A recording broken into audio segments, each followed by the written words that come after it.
बारामतीमध्ये भावनिक अंत्यसंस्कारामध्ये चोरी झाल्याची धक्कादायक बातमी समोर येते।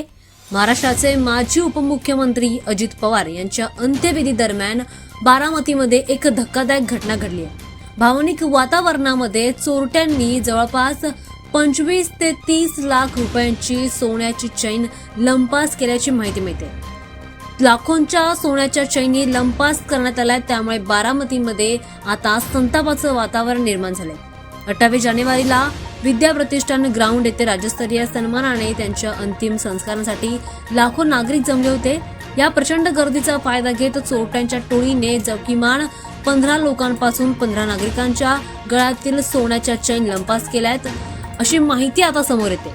महत्त्वाचं म्हणजे यावेळी बारामतीमध्ये तब्बल 8000 पोलीस कर्मचाऱ्यांनी सुरक्षा व्यवस्था केली होती। मात्र यानंतर सुद्धा चोरीची ही घटना घडल्यामुळे आता सुरक्षा व्यवस्थेवर प्रशासन आणि पोलिसांवर देखील प्रशासन उपस्थित राहते। काही आरोपी नागरिकांनी पकडले, तर नागरिकांनी या आरोपींना पकडून चोप देखील दिला आणि पोलिसांच्या ताब्यात देखील दिलं, असं देखील म्हटलं जात आहे। बारामती तालुका पोलिसांनी दोषींविरोधात गुन्हा दाखल करून पुढील तपास देखील सुरू केलाय। या चोरट्यांच्या कृत्यामुळे बारामतीकरांमध्ये संतापाचं वातावरण पसरल्याचं पाहायला मिळतंय।